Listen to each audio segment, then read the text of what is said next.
他在加入国家队的第一天就被富二代当成了减速带。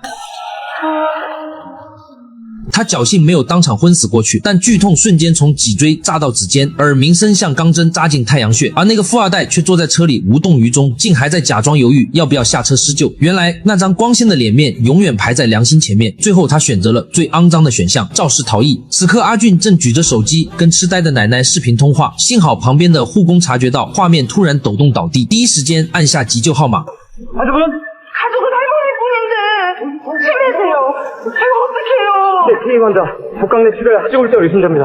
富二代逃回私人地下车库，立刻命令修理工封死所有痕迹，尤其强调绝不能让他父亲知道，因为这直接关系到1000亿财产的继承权。他那位看似温柔的妹妹随即出手，派人扫清附近路段所有行车记录仪的存储卡，同时通知警局内部眼线秘密抹除整条街的监控，最后安排洒水车把路面冲刷得像什么都没发生过。整套操作行云流水，毫无破绽。他们以为就算阿俊醒来也翻不出浪花，但他们低估了阿俊骨子里的硬气，也低估了父亲那双从没看走眼的老辣目光。父亲只扫了一眼爱车，就发现被人精心动过手脚，但他没有声张，只是默默上车检查行车记录仪，发现里面的影像已经被彻底清空。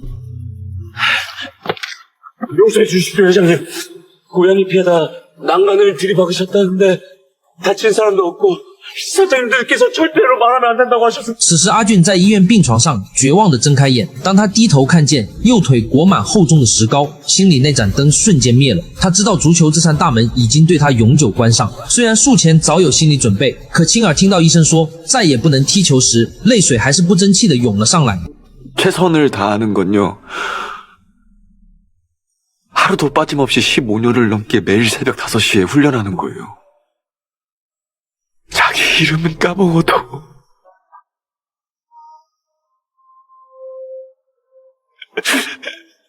손주가 축구선수인 거 안 까먹는 우리 할머니 불쌍해서 他拼了命的训练，拼了命的奔跑，说到底只是为了凑齐奶奶的医药费。他本来已经被财阀旗下的顶级俱乐部正式签下，年薪也冲到了韩国顶尖的5亿韩元。可就在他兴奋的打视频跟奶奶报喜那一刻，却被富二代一脚油门直接撞回了原点。深夜里那个血淋淋的画面在他脑中反复循环播放。好在他隐约记起了跑车车牌的前几位号码。第二天，他拖着伤腿去警局报案，警察却冷冰冰地告诉他，仅凭几位数字根本查不到完整车辆。更让人心寒的是，当晚所有监控全部恰好故障，没证据，没影像，没目击者，仅凭一张嘴，连立案的门都摸不着。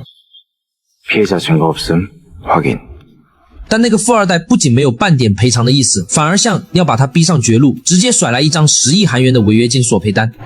아무리 그래도 위약금 10억은 이거 너무한 거잖아요. 위에서 내린 결정이라 우리도 어쩔 수 없어요.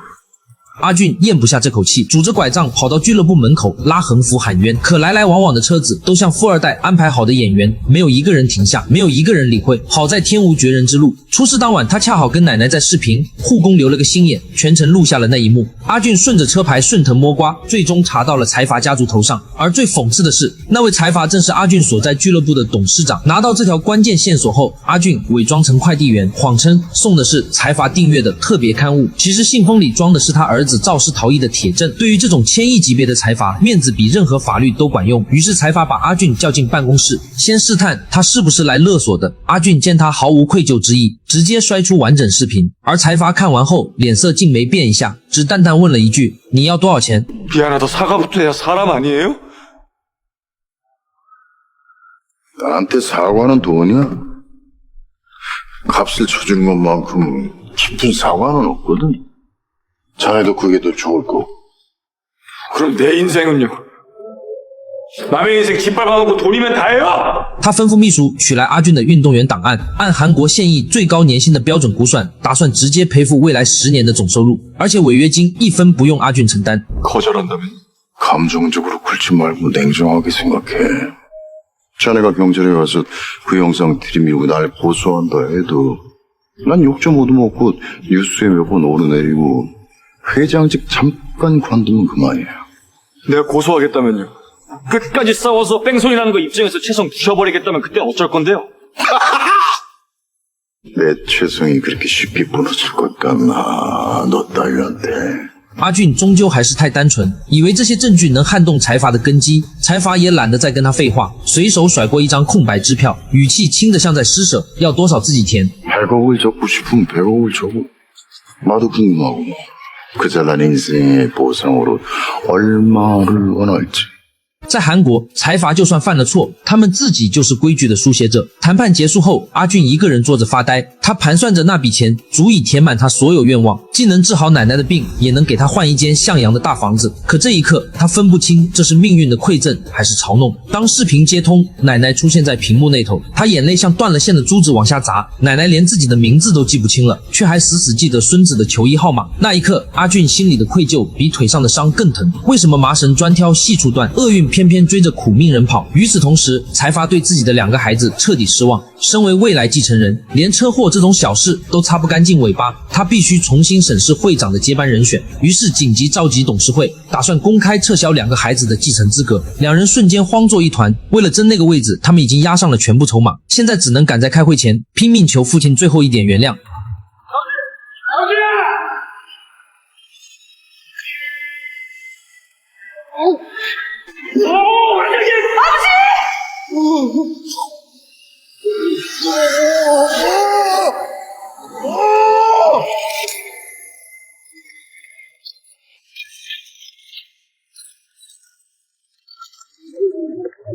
等财阀再次睁开眼时，他惊讶地发现自己的瘸腿竟然恢复了知觉。更诡异的是，他转头看向镜子，镜子里赫然是阿俊的脸庞。而他自己原本那副身体仍在病床上沉沉昏睡。他飘到豪华病房外，听见平日最忠心的手下正聚在一起议论自己的丑闻。恰在此时，所有员工手机同时弹出一条新闻推送，标题写着财阀肇事逃逸的细节。他的2个孩子刚好从病房走出来，周围部长纷纷围上去试探口风。没想到那对兄妹竟把全部罪责推到了昏迷的父亲头上。 그러니까 회장님이 두 분께 뺑소니를 인정하셨다는 얘기입니까? 아버지, 자꾸 사실대로 말씀을 해주세요. 네, 아버지께서 사고 내신 게 맞습니다.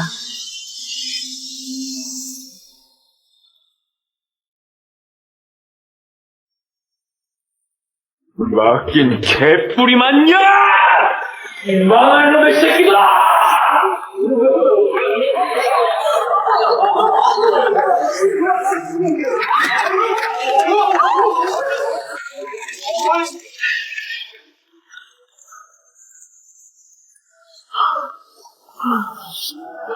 누구세요? 야, 방금 엄마! 내 몸 찾으러 갈라니까!